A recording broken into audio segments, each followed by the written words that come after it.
네. 지난주에 강의가 재미가 없어가지고 안 오신 건 아닌가 하는 생각도 듭니다만, 예, 보니까 열심히 매주 이렇게 강의를 들으시고, 또 보니까 이 강의가 또 끝나도 또 바로 또 이어지더군요. 그죠? 네. 그러니까 이 끊임없는 정진으로 이렇게 불교 인재원에서 이렇게 하시면서 감사드리면서도 일단 대단하시다는 생각을 듭니다. 불교의 힘이랄까요?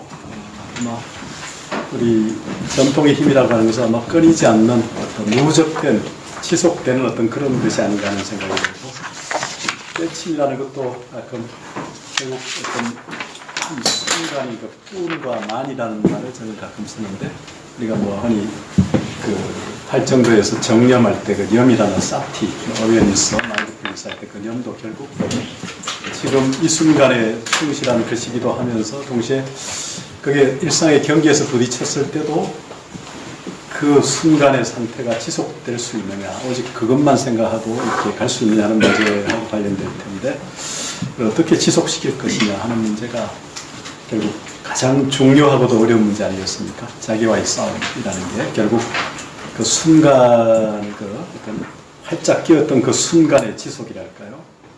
그런 순간의 어떤 평화랄까, 이런 부분들을 계속 이어간다는 게 참 쉬운 일이 아닌데, 그러기 위해서 상당히 자기와 싸우는 내면의 어떤 그런 투쟁이랄까요? 그런 게 필요하지 않나 하는 생각이 듭니다. 아마 오늘 눈이 좀 이렇게 왔으면 오늘 한번 이렇게 빠질 마음도 많이 내실 수 있고, 또 이렇게 여러 가지 유혹이나 여러 가지 상황들이 많을 수도 있는데 불구하고 이렇게 늘 매주 오시는 것 같아서 열심히 하시는 모습이 참 좋습니다. 지난 시간에 이어서 역시 이제 남영의 대성기실론에 대한 원효대사의 대성기실론 소라는 주석입니다. 이 사실 이제 보통 기실론 강의 이렇게 되면 뭐 특강 같은 방식이 이렇게 한 3번 될 수 있겠지만, 대성기실론 소에 대한 특강 이렇게 하면 이게 3번이 사실 좀 상당히 좀 버겁습니다.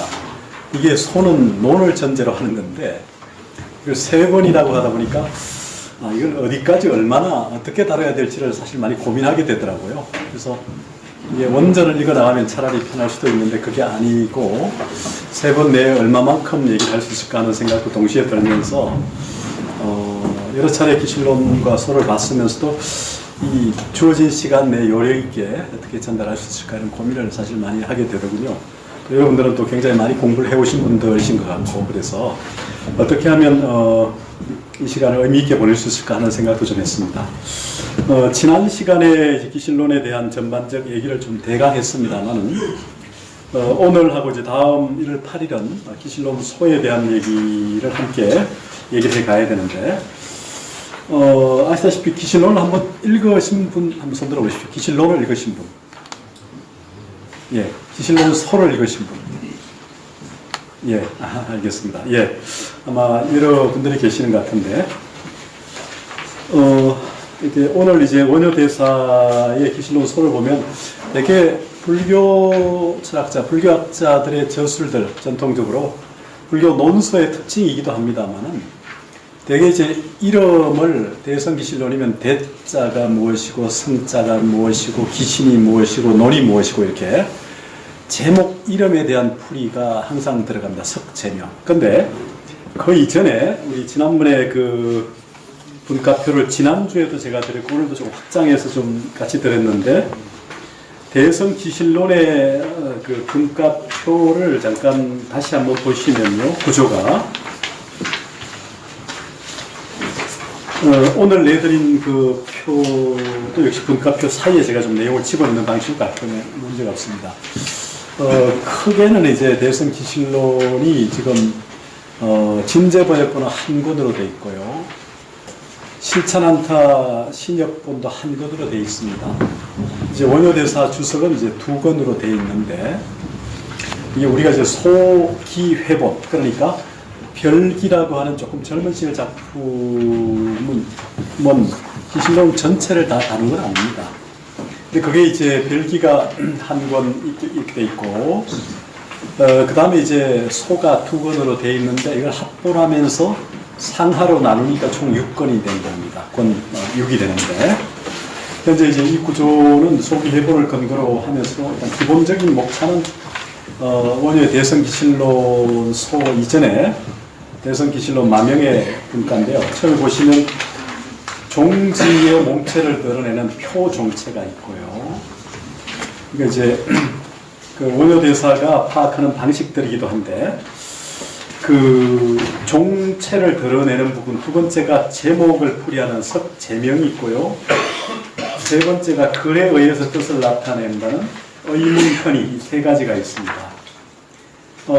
이 이제 전체 기실론을 바라보는 원효의 관점이 이제 큰 틀에서는 세 가지를 전제로 하면서 하나하나 이제 거기에 대한 설명을 해가는데 지난번에도 얘기를 들었습니다만 원효 대사의 그 강의 그 글에 쓰는 방식이 어떤 저술 논서에 대해서는 또 경에 대해서는 크게나마 세 가지, 제일 작아도 세 가지고 네 가지, 5가지, 6가지, 7가지, 10가지 이렇게 상위력경 종류는 10개 문으로 이렇게 나눠서 쓰고 있습니다. 그래서 이제 원효 사상을 이해하는 데 하나의 중요한 하나의 그 근거가 되기도 한데요. 쓰는 방식이 아주 보통하는데 이 문이라고 하는 거하고 이 논이라고 하는 방식을 원효 대사가 아주 굉장히 자주 즐겼습니다. 이 문은 말 그대로 뭐 우리말에 말하면 이제 뭐 굉장히 다양하게 교문일 수 있고요. 또 뭐 이 문을 뭐 법문일 수도 있고 또 이거를 어떤 우리말로 뭐 청면, 양상, 하여튼 뭐 이런 방식으로 나눠볼 수 있는데요. 우리가 이제 기실론으로 말하면 이제 우리가 심진여문이라고 하는 해맑고 깨끗한 그런 구조의 문도 있고 또 밑으로 가면 찰나생 찰나멸하는 심생멸문이나 이런 문 구조도 있지만 이거 말고도 하위에서 굉장히 많은 문을 시설해서 얘기를 하고 있습니다. 근데 이제 그 문을 시설하는 부분만이 아니라 의론이랄까요? 조금 하위 단위에서 논이라는 것은 뭐 약연론 이런 식으로 연기론 이렇게 여러 간단하게 론이라는 말로도 쓰는 용례가 많은데 앞으로 원효 화쟁하는 부분하고도 관련해서 이 문이라는 부분이 굉장히 중요합니다. 원효가 바라보는 관점이 이게 이제 상위의 범주고 이게 하위의 범주로 보이는데 논이라는 범주를 쓸 때는 많이 쓰지는 않고 되게 문이라는 범주를 주로 많이 씁니다. 그래서 이제 화쟁을 할 때 우리가 신문 화쟁론처럼 신문 문 이렇게 쓰기도 하고 심진여 심생멸문처럼 이문을 쓰죠. 이런 식으로 이제 굉장히 다양한 문을 쓰는데 지금 이제 이 그 기실론 소 같은 경우는 이제 표종체, 제명, 그 아까 얘기한 것처럼 의문현이처럼 이렇게 이제 분과를 나누기도 하지만 뭐 큰 틀에서 봐도 사실 이것도 하나의 문일 수 있습니다. 그런데 더 구체적으로 들어가도 역시 문이라는 구조를 자주 쓰고 있다는 걸 조금 알아두시면 원효 교학을 이해하는 데 좀 도움이 될 것 같고요. 불교의 그 구조가 사실 뭐 원효뿐만 아니라 거의 대부분 논서들이 이런 방식을 많이 씁니다. 근데 특히 문을 즐겨 쓴 인물이 원효 대사 같아요. 그래서 논도 쓰면서 그런 구조로 되어 있다는 걸 좀 전제하시면 좋을 것 같고요. 기실론의 이제 첫 서두는 지난번에 얘기한 것처럼 만명보살의 귀경계가 있습니다. 귀경계에 대한 설명이 있고 귀경계를 어떻게 보느냐에 대한 관점들이 쭉 있는데 우리가 이제 론을 또 얘기 안 할 수가 없고 그래가지고 처음에 그렇게 나옵니다. 번역된 거로 보시면 그 온 시방의 가장 수성한 업으로 두루하시고 색신이 걸림없이 자제하여 세상을 구원하는 대비하신 분과 그 몸의 본체와 형상인 법성 진여해의 헬 수 없는 공덕의 창고와 여실히 수행하는 이들에게 목숨을 들어 돌아가오니 중생들로 하여금 의심을 없애게 하여 그릇된 집착을 버리게 하고 대성에 대한 바른 믿음을 일으켜 부처의 종자를 끊어지지 않게 하고자 하는 까닭입니다. 라는 이제 그 귀경계가 지금 진제 역본에 지금 한역으로 나와 있습니다. 그러니까 크게는 이제 구로 따지면 사구일송이라면 지금 3송 총 12구가 지금 여기 나와 있습니다. 근데 이제 여기에 대해서 여러 또 해석들이 이제 나중에 원어자도 나눠서 하는데, 우선 기실론에서는 이제 이 귀경계 다음에 논왈이라고 하는 부분에서 얘기하는 대목에서 그런 부분이 나오죠. 논에서 이르되 어떤 법이 능히 마하연의 신근을 일으키나니 해서 이 마하연이란 말을 씁니다. 마하연. 마하연이란 말은 이 한역권에서 이렇게 많이 써왔던 표현이긴 합니다만,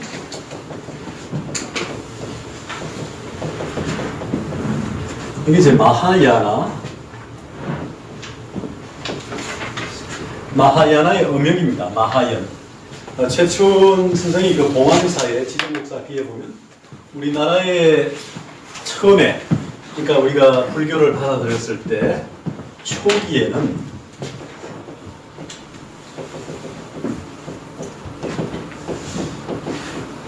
비파사를 받아들였고 나중에는 마하연을 받아들였다고 대비하고 있습니다. 최초의 봉황사 비문에. 우리는 사실 지금 대승불교권이지만 처음에는 비파사라는, 굳이 말하면 이제 그 아비달마 불교, 부파불교죠. 그 불교를 받아들였습니다. 받아들였는데 이제 나중에 대승불교를 또 받아들이죠. 이 두 개의 이제 사상적 투쟁이랄까, 고토 속에서 결국 남은 것이 마하연, 대성이 남고, 대성 이전 불교는 사실 밑에 저변에 섬에 들어있거나 크게 빛을 발휘하지 못한 것입니다. 우리나라 고구려 불교를 보면 이제 되게 삼론가들이 있고, 반야중간 삼론가들이 있고, 이제 반야경을 기반으로 하는 중간학이 있죠. 이런 삼론가들이 처음에 들어오고 그다음에 열반가들이 들어옵니다. 열반학. 여기 초기 소성 열반도 있고 대성 열반도 있죠. 마파리 니파나 스탄다 6권 열반은 뭐 상하로 치면 이제 3권이지만, 이게 들어오고 난 다음에 대성이 40권 본이 있고 36권 본이 있죠. 북본 남본인데 이렇게 들어오죠. 그리고 난 다음에 사실 보면 이제 성실, 하리발마의 성실론, 그 다음에 아비다마 코사의 세친의 구사론부터 이런 쪽이 들어옵니다. 그리고 이제 좀 더 가면 뭡니까? 지론, 성론, 그 다음에 이제 뭐 구시의 밀학, 율학, 남산 율학, 그 다음에 이제 법상, 자은 법상, 이렇게 가고 천태, 화음, 정, 토, 선법 이렇게.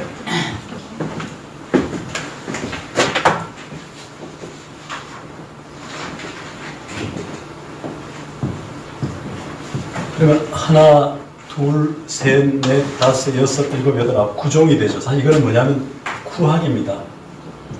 그러니까 학이 먼저 들어오고요. 이게 이제 뭡니까? 종파로 되죠. 구학 사종.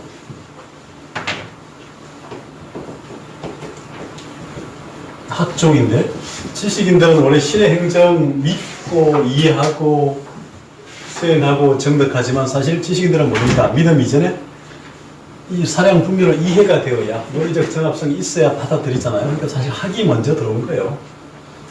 그 다음에 이제 종으로 우리가 뭡니까? 개조가 있고 교리가 있고 뭐 신도가 있는 방식으로 종파, 종교가 되는 거거든요. 그러니까 사실은 학종입니다. 그러니까 중국에 이제 13종학이라고 하는데, 인도는 교학이라면, 저희 가르치는 입각한 내용은 교학이라면, 중국은 종학이죠. 저는 한국은 불학이라는 말로 쓰고 싶은데 불학이 없었는데요.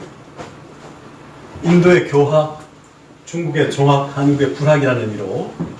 근데 이제 어쨌든 간에 이 천태, 화엄, 정태소는 가장 최종적인 중국 불교 사족이죠. 앞에는 사실 구학인데 이 중에 성실, 구사, 뭐 지론도 열반계 연결되지만 화엄경 십지품에 독립된 십지경에 대한 세친보살의 십지경론에 근간 학파죠. 또 무착의 형, 대성론 이런 게 사실 뭐 다 연결됩니다만은 특히 구사성실, 여기도 소성열반이 있죠.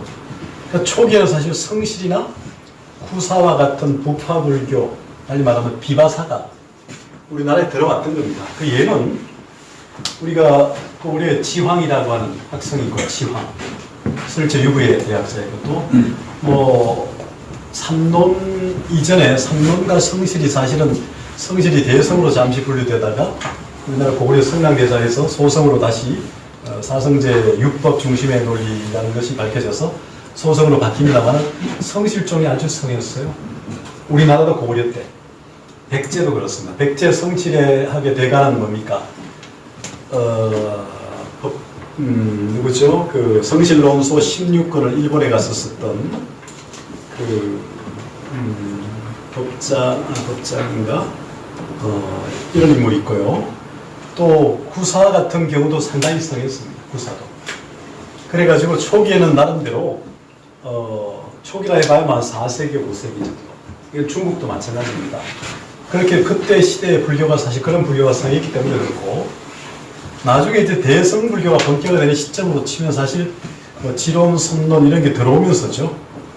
그리고 이제 교판을 쳤던 천태지자가 58교, 그러니까 양장 남쪽에 3, 북쪽에 8에서 남산 북7, 이렇게 이제 10종으로 정리하고 자신의 교판을 수립하잖아요. 58교. 그런 배경에서 이제 확연하게 구분이 되는데 어쨌든 간에 이제 이 사종이 중국 불교의 기반을 만들었지만 어쨌든 간에 이 비바사가 먼저 들어왔고 마하연이 굳건하게 자리 잡았던 것은 중국도 마찬가지고 우리도 마찬가지로 보입니다. 일본도 부분적으로 외 시절에 외 나라 그렇게 볼 수 있는데 그러니까 여기 이제 마하연은 마하야나의 음역인데 사실 대성기실론에서는 바로 쓰고 있지만 다른 데서 이렇게 많이 안 써가지고 통역이 잘 안 된 것처럼 보이지만 마하야나를 이쪽에서는 한역에서 이렇게 마하연으로 받아들여 왔다는 거. 그래서 이제 기실론의 서두에 보면 이 마하연 얘기를 합니다. 논왈, 유법, 능기, 마하연, 신건, 시공설, 서류 이렇게 쭉 나가는 부분들이 있는데요. 여기서 이제 기본적으로 마하연의 신건, 마하연에 대한 믿음이죠. 마하연 대성에 대한 믿음의 근기랄까 신건을 일으킨다는 거죠.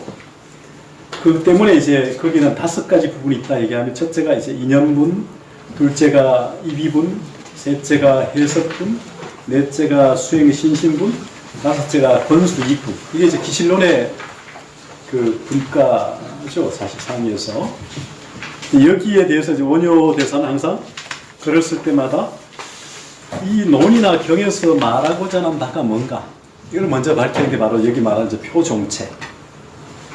어떤 경우에는 이제 이렇게 종체라는 말 자체를 뭐 이런 말로 쓰기도 하죠.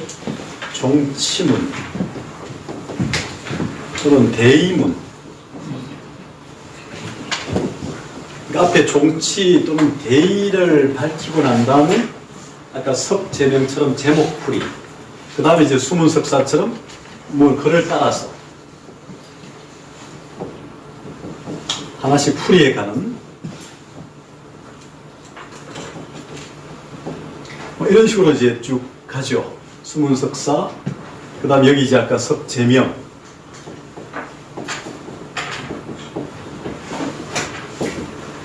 이게 하나의 원효 대사의 글쓰기 방식인데 이 방식은 꼭 원효만이 아니라 사실 뭐 원척이나 법장이나 뭐 해원이나 담련이나 뭐 태연 이런 분들도 거의 이렇게 씁니다. 아마 글 쓰는 방식이었던 걸로 보여요. 그래서 이제 표종체라고 하는 것은 말 그대로 종체라는 말 자체가 종지의 몸체라고 풀을 수 있을 것 같은데요. 종이라는 게 여러 가지 의미로 많이 씁니다. 불교에서 특히 논리학에서 불교는 주장이라는 주장명제를 쓸 때 종이라고 쓰는데 이 종이 마루종자잖아요. 마루대 하면 집에 한옥의 제일 지붕 밑에 있는 이 천장 위에 있는 그 다락 같은 제일 높은 곳을 마루대라고 하지 않습니까? 그러니까 종교라는 것도 제일 뛰어난 가르침, 어떤 가는 가르침 이렇게 종교였죠. 원래 릴리전이라는 그 영어 중세에서 리전이라는 신의 영역으로부터 근대적 인간을 발견하면서 이제 인간과 신이 분리됐던 이후에 다시 릴리전이라는 방식을 통해서 그 신의 영역과 재결합, 리전이죠. 이렇게 했던 것을 이제 일본의 19세기 말에 니시 아마네라는 서주라는 계몽주의 철학자가 릴리전을 종교란 말로 부르죠. 종교.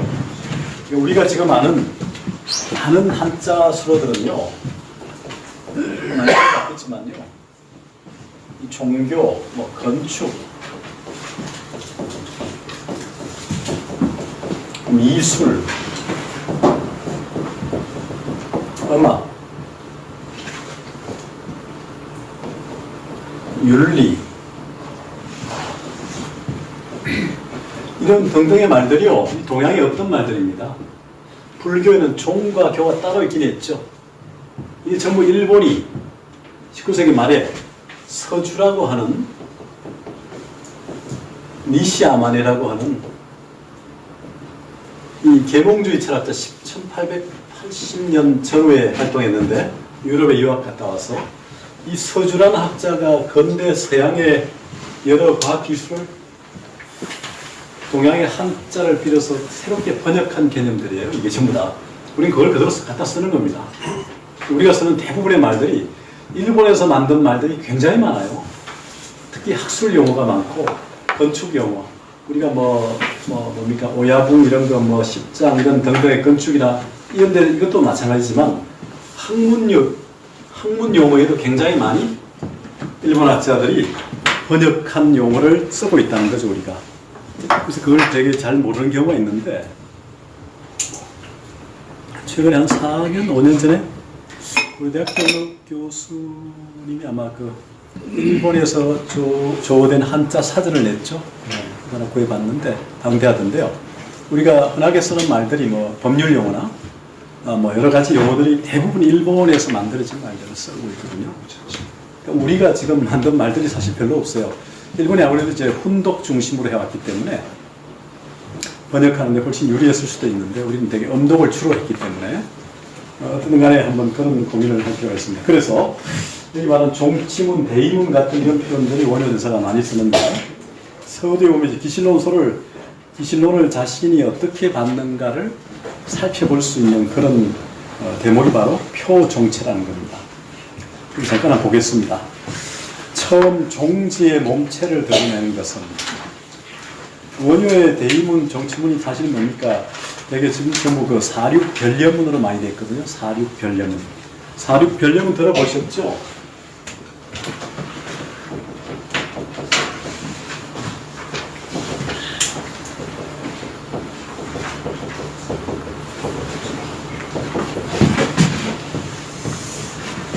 여러분 영화 배너 보신 거 기억납니까? 배너?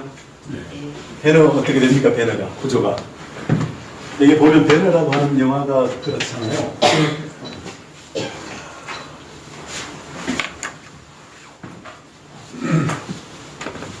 이 한자가 가지는 장점일 수 있고 한글도 그게 저는 가능하다 생각하고 한글로도 그런 말 우리말로도 그렇게 좀 쓸 필요가 있다는 생각을 하는데 여기 문장 구조가 주어 술로 구조잖아요. 일반적으로 주어 수로 보호도 있고 목적어도 있고 많이 있지만 자 여기 보면 이제 주부와 술부라는 구조 이게 이제 배너의 SP랄까요? SP SP 이런 식으로 구조가 되면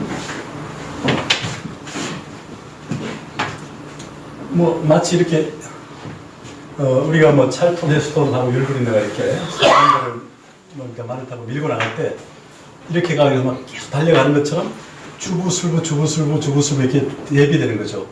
예를 들어 우리 여러분 잘 아는 발심수행자 문장이 있죠.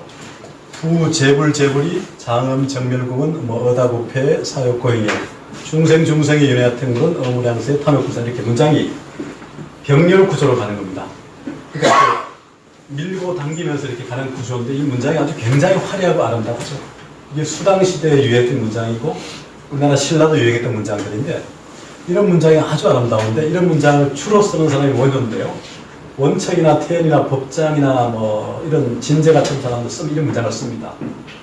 우리 식으로 하면 이문열의 삼국지에 만연체를 쓰는 것도 영향을 받은 것 같긴 한데 하여튼 이 주부 술부의 관계를 적절하게 안배가면서 이렇게 밀고 당기는 가도 짝수면 좋죠. 이렇게 우리가 글을 쓸 때도 두 사람을 대비하는 경우가 있고 세 사람을 대비하는 경우, 네 사람을 대비하는 경우가 있는데 두 사람이나 네 사람 방식이 좋죠, 사실은.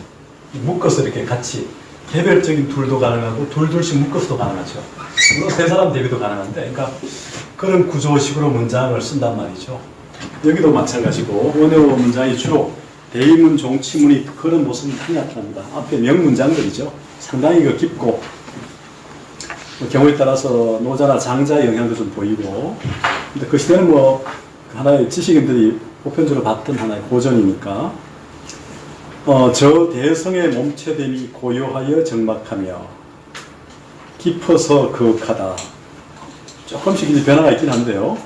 뭐 어디에 끊어읽기에 따라 좀 다를 수 있습니다. 그러니까 대성의 체됨이, 여기 이제 원문을 우리가 없기 때문에 그렇긴 한데,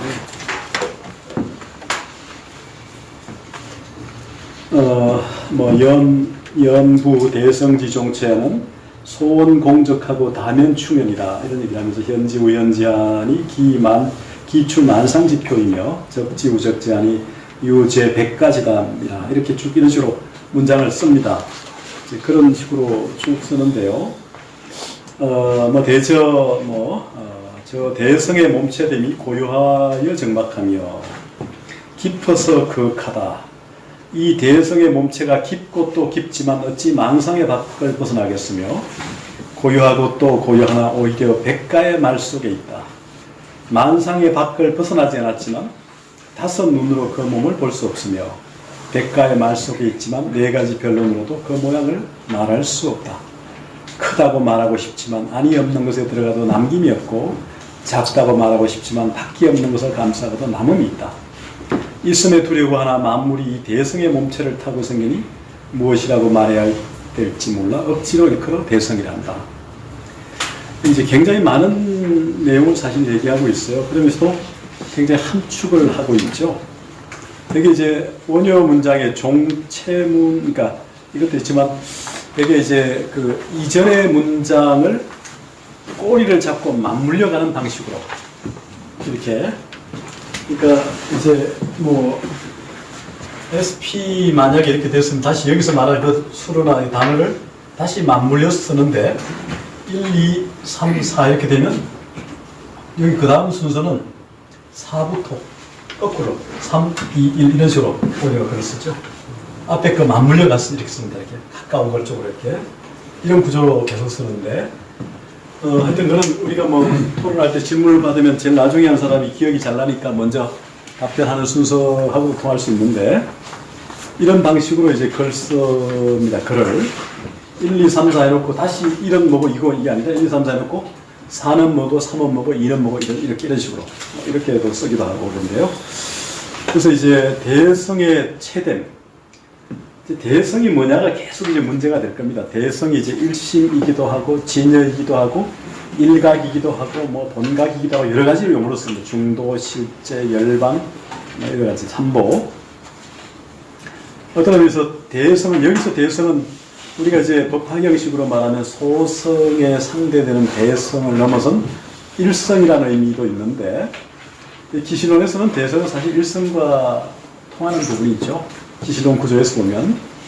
그러나 대성이라는 것은 또 일성이라는 구조 속에서는 또 조금 뭔가 완벽하지 못한 것처럼 볼 수도 있지만, 기신론 구조에서는 역시 대성은 일성과 다르지 않은 표현이라 볼 수 있을 겁니다. 그래서 저 대성의 몸체됨이, 다시 말하면 이제 대성지 위체야는 이런 말을 지금 원인으로 쓰고 있어요. 그래서 소원공적 하면 충현, 현지 우적지 기 출만상지표, 적지 우적지 유제 백가지담, 이런 말을 지금 전제하고요. 그래서 현지 우현지는 뭐 도덕경 1장에 나오는 표현들이죠. 같은 방식이 이제 적지 우적지도 같은 구조인데요. 그러니까 우리가 이제 뭡니까 성성적적이라고 하는 표현을 많이 쓰잖아요. 또 그게 뭡니까 혼침 도거와 대비해서 쓰기도 하고, 동시에 또 뭡니까 그 육바라밀의 선정과 지혜를 짝지을 때도, 정해할 때도 이렇게 짝짓잖아요. 그런 구조도 있듯이 여기 적지 우적지, 그 다음에 현지 우현지, 이런 의미가 이제 그 앞에 구조를 받아서 그렇긴 합니다만, 하여튼 그런 표현들이 이게 우리가 마치 점청법처럼, 점강이 아니라 점차 올라가는 방식처럼, 또 강조해 가는 방식처럼, 이렇게 이제 글을 써가는 거죠. 그 우라는 또, 이게 참 미당 서정주 씨의 묘미가 또 그렇게 울었나 보다. 이 또라는 의미인데요. 또. 저도 가끔 시를 쓰면서 그걸 많이 이제 또를 원용하는데, 보고 또 보고. 그렇죠? 그러니까 성성접접도 저는 또렷또렷하고 고요고요한 이렇게 푸는데요. 성도 또렷또렷함, 접도 고요고요함, 이렇게. 우리말에 뭐뭐하고 뭐뭐하다는 이렇게 반복 누적이 점청되잖아요. 보고 싶고 또 보고 싶고, 보고지고 보고지고, 이렇게. 고 할 때 그 또 이런 의미가, 현지 우현지 적지 우현지 할 때 그 누적되는 점청의 의미가 강조에 관한 중요한 수사이라 저는 생각하는데요. 그래서 이제 거기에서 그 다음에 문장이 바로 아까 얘기했던, 이 원문이 지금 그 마시를 못 느끼고요. 앞에 걸 받아가지고 이제 비상표야는 이렇게 오한불렁견 기초하고, 그러니까 제언리야는 사변불렁담 기상이다, 이런 식으로 앞에 글을 받아가지고 또 그걸 첨해해 갑니다. 그리고 또 그래서 이제 형상에 밖에 있지 않으나 5가지 눈으로, 오한의 눈으로 그 몸을 볼 수 없으며, 말 속에 있지만 4가지 변론으로도 그 형상을 말할 수 없다. 그러니까 굉장히 뭐 아주 완곡한 표현을 쓰는 것 같아도 말하고자 하는 바가 분명히 있죠. 그래서 요건 대이, 입무내이 마교하고, 요건 미, 호, 무에이 유여. 이게 장자에서 말하는 치소문에, 뭡니까? 치소문에 지대무에 하는 것처럼 그 방식을 그대로 사용한 걸로 보이는데요. 크다고 말하고 싶지만, 안이 없는 데로 들어가도 나눔이 없다. 작다고 말하고 싶지만, 밖에 없는 것을 감싸고 나눔이 있다. 대성의 무궁한 작용, 공력을 얘기하고 있죠. 우리가 이제 보통 언어의 세계로 자꾸 가두려고 하잖아요. 우리 이제 직립 이후에 언어적 동물이다 보니까 모두 언어를 통해서 자꾸 인식하고, 언어와 존재를 동일시하고, 언어와 존재를 또 동일시하는 것으로서 그걸 실체시하지 않습니까? 그래서 이 도저한 벽에 빠지게 되는데, 선은 그 언어의 벽에서 벗어나게 일깨우잖아요. 초언어, 사실은 굳이 말하면 날현실, 순현실을 통해서 언어를 넘어서는 언어 이전의 세계를 자꾸 일깨워줌으로써 자유를 추구하는 거잖아요. 사실 불교가 대자유를 추구하는 것처럼 선도 역시 마찬가지지 않습니까?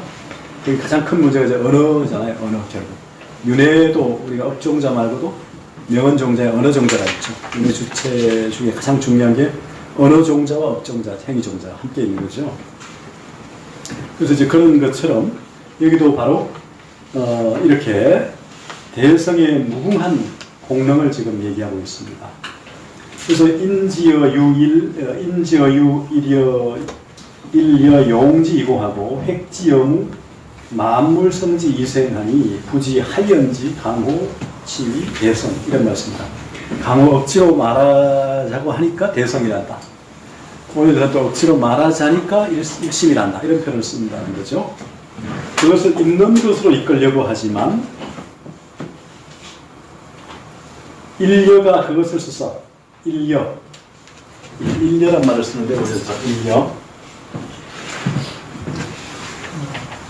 복사를 하는 게 낫습니다 했어요.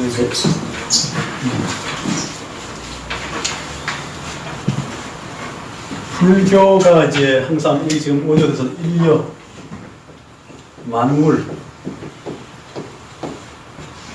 이거 좀 두 개를 대비해서 쓰는데요. 일려하고 만물. 일려, 그러니까 일려가 그것을 써서 공하고 그것을 없는 것에 두고자 하지만 만물이 그것을 타고 생겨난다는 거죠. 그래서 이제 일려와 만물, 그러니까 그것을 인지어유, 일려용지이고하고 획지어무, 만물성지 이생이라 해가지고 지금 이제 여기에서 일려하고 만물을 대비해서 얘기하고 있습니다. 그래서 결국 그것을 어찌 말할 수가 없어서, 무엇으로 말해야 할지를 알 수가 없어가지고 굳이 말해서 대성이란다는 말인데요. 그래서 진리의 세계를 어떻게 설명하느냐 할 때 불교에서는 대개 뭡니까? 불생불멸할 때 이런 상으로 설명을 많이 하죠. 이런 상. 동그라미 하나. 이게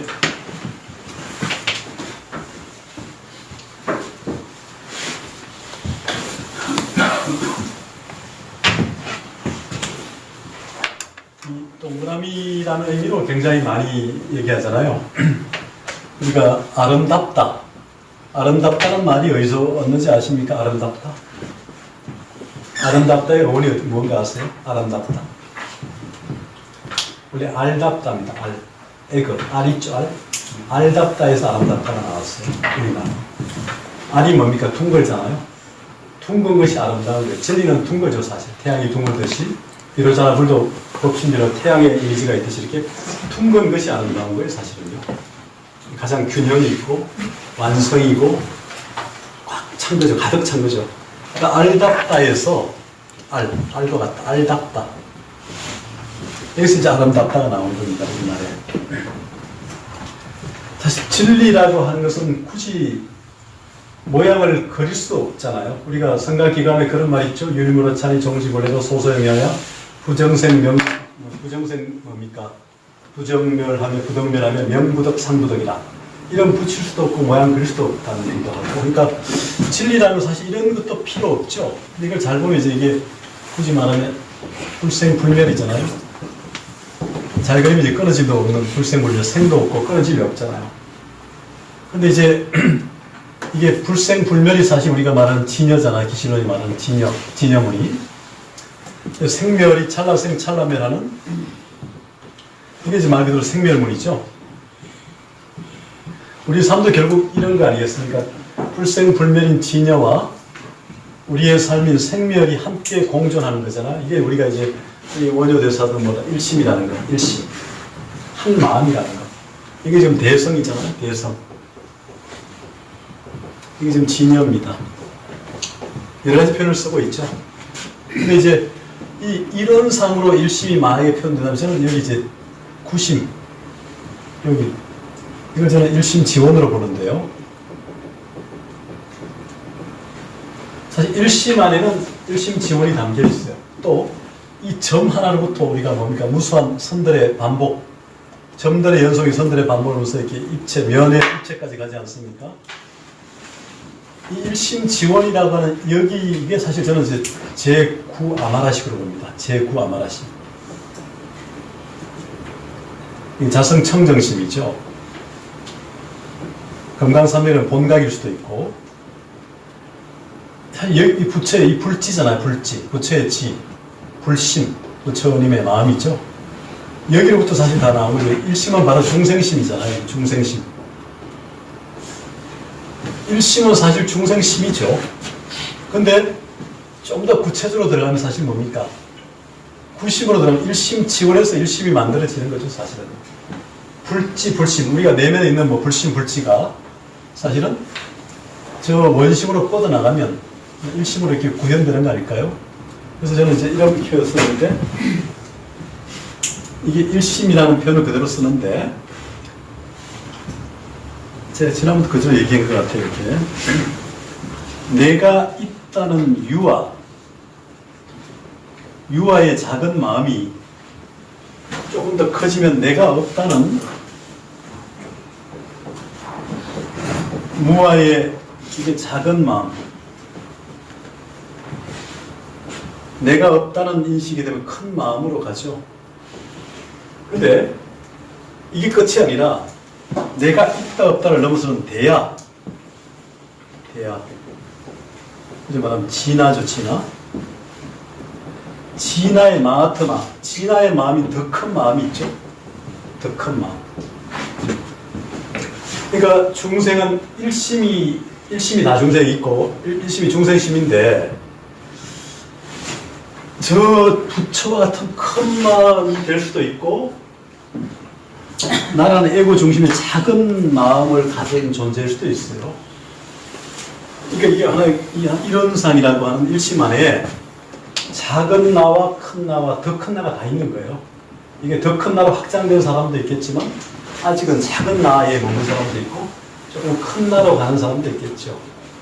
더 큰 나라로 가는 게 결국 부처가 되는 걸 텐데, 우주적 마음을 내 마음에 함정하는 그런 존재. 사실 그런데 그걸 자각하지 못하는 거니까 그런 존재로 가는 거겠죠.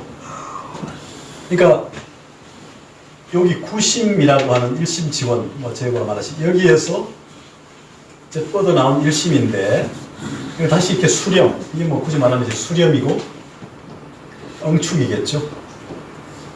이게 이제 확상, 확장일 수도 있고요. 이렇게 될 거라 생각하는데요. 결국 우리의 삶도 이렇게 수렴과 확장, 구심과 원심이라고 생각이 되는데요. 원심, 구심. 이걸 어떻게 우리가 이제 적절하게 조율하느냐의 문제일 것 같고, 여기에서 바로 이렇게 작은 나에서 큰 나를 거쳐 더 큰 나로 어떻게 확장해 가느냐 하는 문제가 이게 결국 기신론이 말하는 것이라고 저는 생각하는데, 여기서 말하는 대성이라는 것을 지금 수용이 뭡니까? 대성 기신론의 주체, 주부는 뭡니까? 대성이잖아요. 대성입니다. 대성 기신론의 주부, 주체는, 주어는 대성입니다. 놓치면 안 되거든요. 대성이에요. 그 대성은 우리가 다 가지고 있는 대성이고 일심이고 중생심이죠. 그래서 저 오한이라고 하는 우리가 유관, 해안, 천안, 유관, 천안, 해안, 법안, 불안, 우리가 금강에 오한이 있죠. 오한으로도 그 몸을 다 볼 수 없습니다. 백가의 말 속에 있지만 네 가지 별론 사무예라는 사무예로도 다 볼 수 없다는 거예요. 모양을 말할 수 없다는 거죠. 크다고 말하고 싶지만 안이 없는 것에 들어가도 남김이 있고, 작다고 말하고 싶지만 밖이 없는 것을 감싸도 남음이다. 있음에 두려고 하나 만물이 이 대성의 몸체를 타고 생기니 무엇이라고 말해야 될지 몰라 억지로 일컬어 대성이란다. 대성의 이미지가 좀 잡힙니까? 네. 잡으려고 해도 잡을 수가 없고, 보려고 해도 볼 수가 없고, 들을 수 없는 그런 노자에서는 뭡니까? 이 힘이 그러죠? 홀랑해서 황홀하다, 홀황. 그걸 이제 도의 형용을 되게 홀랑하다고 얘기하잖아요. 그래서 그렇게 얘기하지만, 그때 노자 14장에 보려고 해도 볼 수가 없고, 들으려고 해도 들을 수 없고, 만지려도 만질 수 없는 이 힘이 도의 형용으로서 현지우연, 현이 그런 의미로 하늘천 따지 다멀현할 때 그 블랙이 아니라 현지우현. 잡으려고 해도 잡을 수 없고, 보려고 해도 볼 수가 없고, 들으려고 해도 들을 수 없는 그게 현이거든요. 현이 바로 도의 형용이에요. 근데 현하고도 또 현하니, 거하고도 또 거하니 안 잡히잖아요. 지금 우리가 대성 얘기를 해도 안 잡히죠. 일성 얘기해도, 일심 얘기해도 안 잡히죠. 중생심 저거 다 얘기해도 잘 안 잡히잖아요. 이 안 잡히는 걸 어떻게 잡느냐 하는 문제일 텐데요. 하여튼 이 대성, 그러니까 정체를 지금 드러내는 부분에서 원에서는 지금 대성을 그렇게 풀이하고 있습니다. 대성. 그러면서 대성에 이제 또 하나 더 구체적으로 더 설명을 해갑니다. 우리가 되게 50분 쉬고 하면 좋다면서요? 그렇습니까? 네. 지난번에는 알겠습니다. 그래서 지금 종지의 몸체를 드러내다라고 하는 부분에서 지금 대성을 얘기하고 있습니다. 대성. 대성은 저기 말하는 것처럼 아까 뭡니까? 일여와 만물을 다 아우른 것일 수도 있고요. 또 여기서 말하는 일심의 다른 표현이고, 진여의 다른 표현이고, 불지의 다른 표현이고, 다 불심의 다른 표현이죠. 진여에도 우리가 언어에 의지하는 진여와 언어에 의지하지 않는 진여가 또 있는데, 그래서 본각에 대한 문제, 그러니까 원효대사는 기실론의 입장하고 금강산매경의 입장이 조금 더 다른 뉘앙스가 보입니다. 원효대사는 기본적으로 구역유식가였어요. 그래서 제9 아마라식의 존재를 인정하는 측면에서 있었던 거예요. 그런데 신역유식에서는 기본적으로 사실은 뭡니까? 제8 아레아식, 제9 아마라식을 인정 안 한단 말이죠.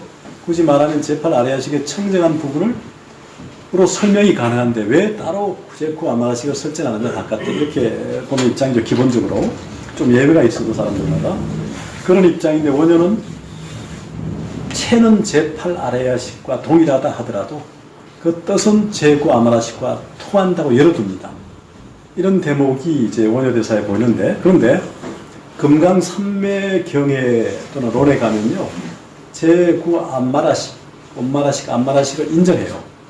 그래서 원효대사의 사상적 배경이 구역이라는 게 확연하게 드러나기도 하고 불지와 불심이라고 하는 어떤 절대적인 측면을 강조하는 중생과 부처가 기본적으로 평등하기는 하지만 다르다는 의미를 얘기하고 있다는 거죠.